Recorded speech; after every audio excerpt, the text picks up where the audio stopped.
Mark Gerstein is a viewer, and he said, why don't you, here's a topic idea, I want to know what all our apps know about us. What information do they have? So there's two ways of doing what Apple, I think, does very well. In fact, Android has now adopted the Apple method. In the early days, when you downloaded an Android app, it would give you this long list of things the app needed to do that you had to give it permission to do. Apple has, and the argument for that is, well, you could see in one place everything an app wants to know. Does it want to look at your contacts? Does it want access to your microphone, your camera? Does it want to know your location, et cetera, et cetera? Apple's always done it in a different way. You install the app, and then when the app needs that functionality, it'll ask you.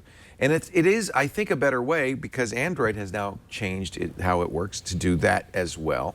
That way you kind of can connect the permissions the app needs with what you're trying to do. So when you first start a camera app, for instance, and it says, would you like to allow this application to access your camera and your photos? It makes sense. You understand what's going on. The negative on that is it's piecemeal, and you don't really get an overall sense of what the app knows, but we have a way to find that out. I mean, yeah, and when you're installing an app also, you know, sometimes you just want the app and you're like, okay, yes, right, you can have access to my firstborn child, I don't care, whatever. So yeah, there are two ways that you can see after the fact if you wanted to look into. So both go through your settings. So the first way is just to look at the app itself and to look and see what a particular app knows about you. So you just scroll down and you see, so I can look at Twitter and see what, these are all of the apps that have access to Twitter. And then all of these apps here, I can see, let's see what Bitmoji has access to, my notifications. Oh, it does, it has notifications, yeah. And you can turn that on or off. I guess I really want to know when there's a new Bitmoji, so I have that. The thing is, you don't turn it on or off there. This is just kind of informational. Well, you can turn it off there, yeah. There. But like notifications, you have to go to the notification settings. So there you go. That's what is that drone? That's a SEMA drone, so it has access to photos. If that makes sense. Right? It totally makes sense. Now, the problem with having a switch like that is you can make the program non-functional. If you turned off that app for the SEMA drone, if you turn off photo access, would it then, next time you used it, say, oh, I need access? It would do that again. It would ask you again. And if you say deny, at that point, I guess the application has an opportunity to say, well, the heck with you then, I'm not going to run. Well, it would run, it just wouldn't, it wouldn't In this case, it would run without photos. Yeah. But there are apps, if you say, no, you can't have access to my contacts, it just, well, I can't run. So that's the risk of having this kind of on-off switch capability. And location is one that's that can be really annoying. You can't play Pokemon Go if it doesn't know where you are. Right. But then remember we showed that Tunity app that you can see what's playing on the TV and listen to the audio of it when you're in the airport or something. Right. And that app only always had to track your location no matter what. Right. And a lot of people say, well, I don't want it to always be tracking my location, but there aren't a lot of options with iOS. It's really always or when you're using the app. And that's the other problem, which is you don't want to overwhelm people with too many choices. So the more granular you get, the more people will have to say yes, yes, yes, yes, and that can be annoying. Apple does another nice thing when you first start using a new iPhone or iPad and you first install an application. After a while, the application will, the iOS device will pop up saying, this application is continuing to monitor your location. Is that okay? And I think that's a nice thing to do as well. It can be, but you see the problem. It can be like your other opinion might be, well, it's a little annoying.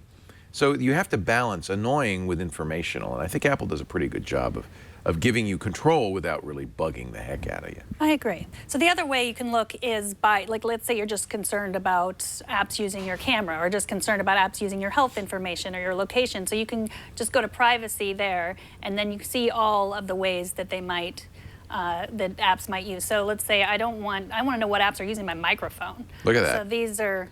And you can disable it at that point too. Yes, like I don't know what multicam is. I don't want it to use my microphone. It's a good kind of hygiene to periodically go through these settings and see what's going on. Right, because in motion and fitness, it's like, well, why is the Day One app using my motion and fitness? That's interesting. I guess it wants to track if I'm walking around a lot. So yeah, HomeKit.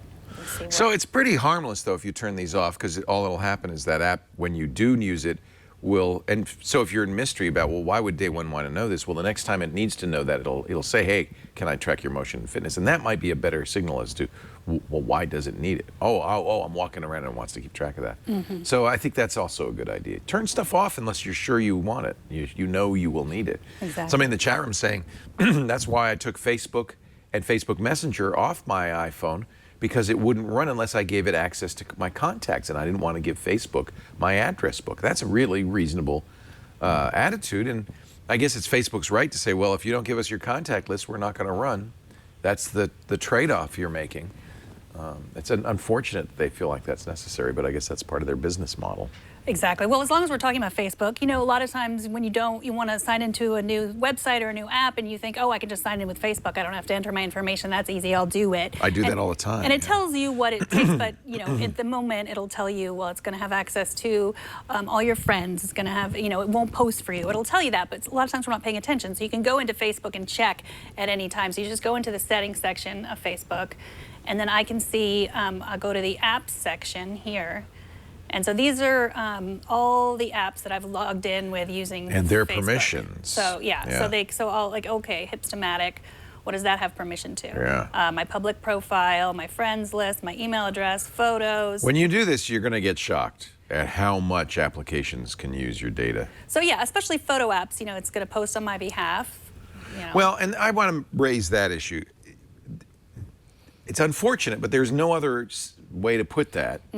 And it doesn't necessarily mean that app intends. Hipstamatic does not intend to post in your timeline and won't post in your timeline. But the developers are not given another way to say that in the Facebook app, so that's how it says it.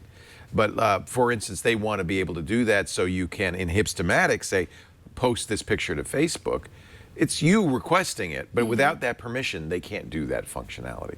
And I think a lot of times people look at, if you just look out of context at the list of permissions, when you see post on my behalf, that's a red flag, right? Yeah. I don't want to, and we've seen apps that do, and most of those apps are long gone. Like Farmville, that was the worst, wasn't it? The games that would say. And for good reason, those apps have disappeared pretty much. I don't know of any app that posts in your timeline nowadays. I've had that happen to me. App contact management apps, things like that, and I hate that. They shouldn't ever be allowed to do that. Twitter has, by the way, you should look at the same settings in Twitter. Any application or Google+, any application that you use to log in with, the single sign-on thing, Facebook, Google, very popular, sometimes you'll see Twitter. And anytime you, for instance, want to use an application, let's say you want to be able to tweet with Instagram, you go in the settings of Instagram, and you'll see there's Foursquare, there's Twitter, there's Facebook, there's Tumblr.